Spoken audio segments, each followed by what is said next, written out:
হিঙ্গলগঞ্জের স্যান্ডেলবিল গ্রাম পঞ্চায়েতের বাঁকড়া দালালাবাদে নতুন switch gate দিয়ে নদীর নোনা জল সর্ষের ক্ষেতে ঢুকে নষ্ট হচ্ছে সর্ষে। 100 থেকে 150 বিঘা জমি, ক্ষতির মুখে চাষিরা। উত্তর চব্বিশ পরগনার হিঙ্গলগঞ্জের স্যান্ডেলবিল গ্রাম পঞ্চায়েতের বাঁকড়া দালালবাদ, এখানে সুইচ গেট সামনে বিক্ষোভ দেখায় চাষিরা। অনেক দিন থেকেই বিকল হয়ে পড়েছিল, কাজ হচ্ছিল না কোনো, তাই পঞ্চায়েত মারফত পশ্চিমবঙ্গ সরকার উন্নয়ন পরিষদ কর্তৃক এই সুইচ গেটটা নতুন করে নির্মাণ করা হয় তড়িঘড়ি। আর বিপদ হলো সেখানেই। এই প্রকল্প শুরু হয় 18 ডিসেম্বর 2025 এবং শেষ হয় 29 ডিসেম্বর 2025, যার মূল্য 2,69,872 টাকা। কিন্তু এলাকাবাসীদের অভিযোগ, এত তড়িঘড়ি নিম্নমানের সামগ্রী দিয়ে কাজ করা হয়েছে যে এতে 2000 টাকাও খরচ হয়নি।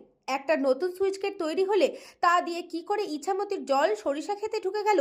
বিঘা বিঘা জমি সর্ষে নোনা জলে ক্ষতিগ্রস্ত হলো এবং তার ফলে চিন্তায় চাষিরা।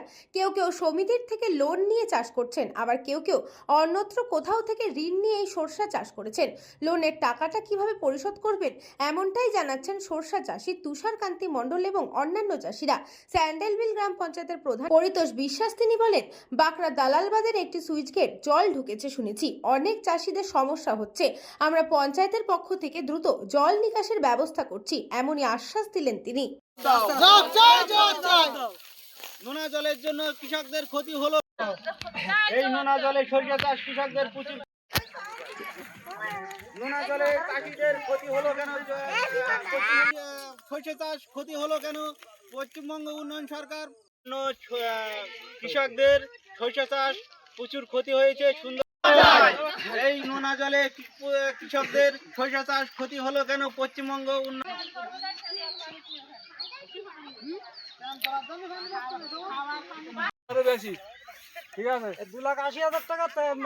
এই যে পোলটা সারাই করা হয়েছে, এর স্যাংশন আছে 2,79,872 টাকা, কিন্তু আমার মনে হয় এখানে 2000 টাকাও খরচ করিনি। এত টাকা গেল কোথায়? এই যে প্রচুর পরিমাণে সরষে 100 থেকে 150 বিঘা জমি চাষ হয়েছে, প্রত্যেকটা চাষি 8,000 টাকা করে খরচ হয়েছে এক এক বিঘা জমি চাষ করতে। লোন নিয়ে অনেকেই লোন নিয়েছে, অনেকেই সমিতির থেকে লোন নিয়েছে, তারা শোধটা করবে কেতে, যার জন্য সব কাঁদছে মাঠে বসে বসে। আমি চাইছি যে অবিলম্বে আমাদের এই যে আপনারা যে পশ্চিমবঙ্গ সরকার কাছে পৌঁছে দেন, যেন এই পোলটা প্রতি বছর আছে যেন খুব তাড়াতাড়ি সারাই হয়, এবং প্রতি বছর শুধু এই সরিষা চাষ বলে না, আমন ধানও প্রচুর পরিমাণে ক্ষতি হয় নোনা জলে উঠে। আমাদের এখানে অনেক চাষিরা আছে, যেমন শস্য চাষ করে, ধান চাষ করে। তো আমাদের এখানে নোনা জলের জন্য অনেক ক্ষয়ক্ষতি হয়, অনেকে ধান চাষও করতে পারে না, এবং শস্য ক্ষেত এবছর তো চালু হয়েছে, কিন্তু নোনা জলের কারণে সেই শস্যটা নষ্ট হয়েছে। মানে যে চাষিরা আশা করেছিল তার থেকে প্রচুর কম।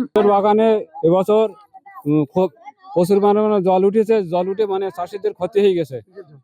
এ হচ্ছে নোনা জল। এর আগে পয়েলটা তো ভালো ছিল, এর আগে এত ক্ষতি হইতো না, কিন্তু এবছর পয়েলটা শতা করে 2,80,000 টাকার পয়েল স্যাংশন হয়েছে। স্যাংশন হওয়ার পর পয়েল আরো জল উঠতেছে। হ্যাঁ, জল উঠতে আরো ক্ষতিগ্রস্ত হচ্ছে চাষিদের। আমরা চাইছি পয়েলটা অবিলম্বে ভালোভাবে সোজা হোক। এখানে অনেক পরিমাণে নোনা জল ওঠে, তার জন্য অনেক ক্ষতি হয়েছে শস্যের এবছর, তার জন্য আমরা সবাই বিক্ষোভ দেখাচ্ছি।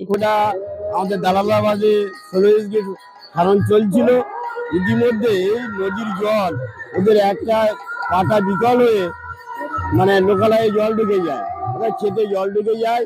সেইগুলো তারা ত্বরান্বিতভাবে তারা সেই জল বের করার ব্যবস্থা করা হয়েছে এবং পাটা সারানোর কাজও চলছে।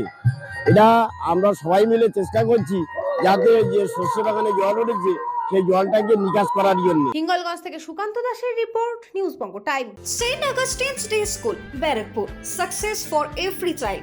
Admission open 2026 to 2027. Contact number 9007934555. আপনার সাধ্যের মধ্যে সোনার গহনা কিনতে বা গড়াতে চাইছেন? তাহলে আর দেরি না করে অতি শীঘ্রই চলে আসুন ইছাপুর আনন্দমঠ স্টেশন রোডের উপরে অবস্থিত JM জুয়েলার্সে। আরও বিশদে জানতে অবশ্যই রাত 8টা 5 মিনিটে আমাদের Facebook page JM jewellers follow করুন।